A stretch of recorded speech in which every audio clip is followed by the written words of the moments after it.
would be have all the given face and fingers would be moving and hair. Really? You Trying know, to upstage that. trying to upstage the person. Lead, right?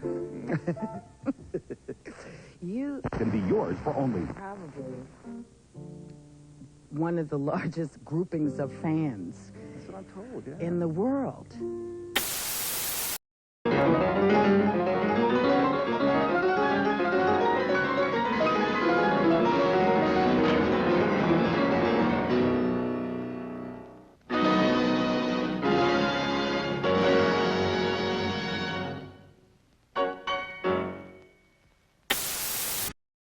Doing a little something on my show, and I said, maybe it would be fun if I came over here and switched.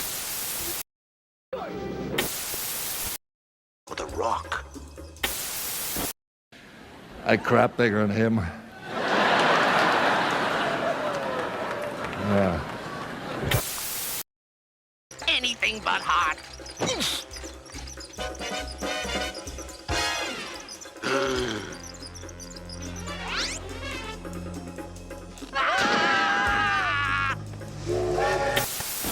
Can we use him?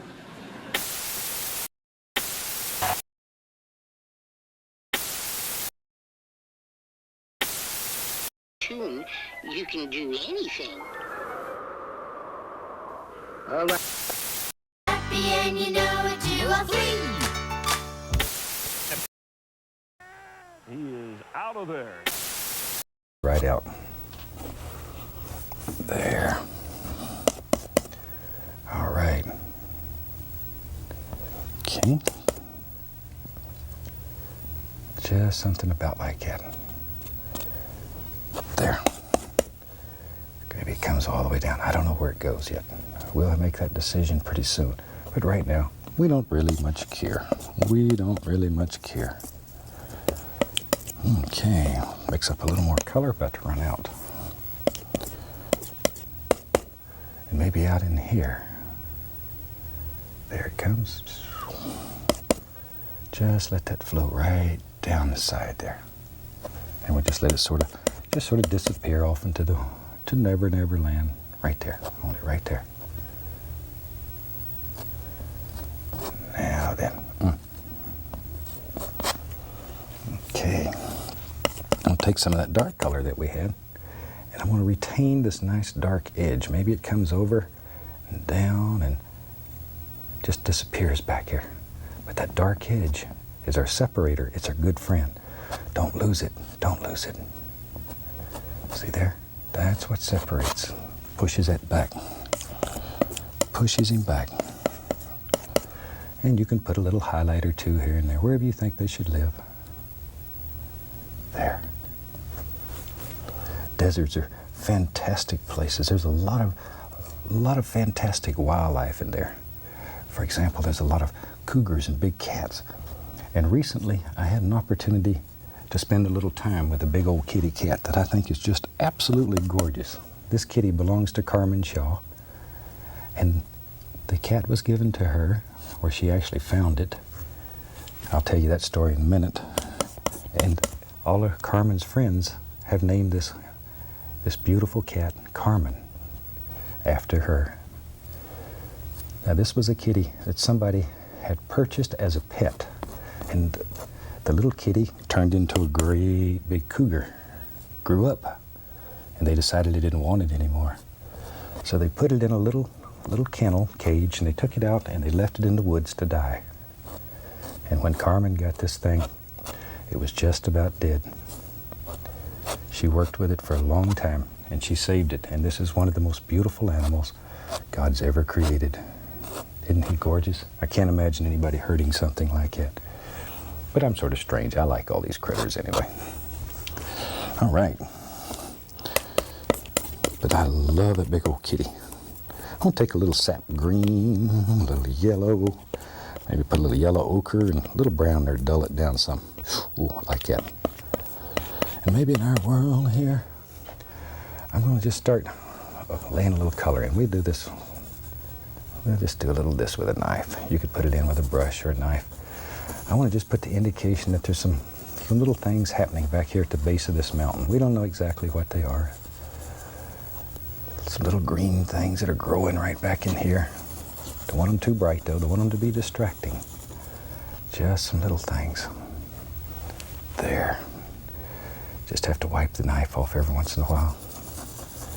But all I'm doing is just rubbing the knife, just rubbing it. You see there?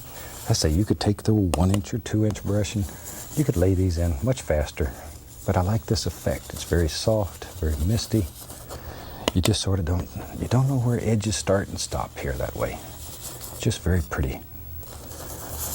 Very pretty, but we all have individual tastes, so you do it however makes you happy. A little of that mountain color right here, we'll just blend that down in here too. What the heck? Shoot, here and there we might even hit a little of that lavender that we used in the base of the mountain. Just to sort of, so all the tones come together. It's your world, so you decide. Got to make big decisions. That's a responsibility that comes with painting. There. We're speaking of big cats. Yesterday I had the opportunity to go to one of the most fantastic zoos I've ever seen. And it's right outside of Muncie here where we filmed the show, and it's called Me Zoo. And Me stands for Max and Eileen, the people who started it. And they have a lot of very exotic animals, beautiful animals. But what makes a zoo so special, I think, is the fact that they devote their whole life to sharing this fantastic zoo with other people, especially handicapped children, the elderly, people who are very sick, and it's all free to them. Every bit of it's free. These two fantastic people have literally spent everything they have to create this zoo, and they give it away. And that's what makes it so special. You can find a zoo anywhere in the country, but you can't find people like this. And you know what makes it more special than anything else? Max has a terminal illness, and this is how he has chose to spend the rest of his life, is helping other people through his animals. That's what makes it so special. So if you're ever around the Muncie or Indianapolis area, stop by and say hello, tell them I sent you. There. Okay. Maybe in our world, let me clean off my knife. Tell you what, let's do. Let's take the old filbert brush. What the heck? I'll go into a little bit of the Van Dyke Brown, pick up a little black, put in there with it. Shoot, dark sand too, we don't care, whatever you get. And maybe back here, maybe there's some old cactus. If we're gonna do a desert scene, we need to have an old cactus. There he is. This old filbert brush, it makes the right shape pretty easy. Maybe he's got another arm right there. 2 or 3 of them right close together. There's one. How many cactus you have in your painting? That's up to you. Let's give that one a little arm. Shoot, like that.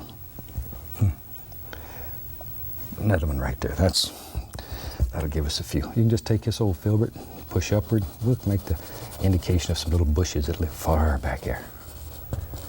See there? Just push them in. Just push them in.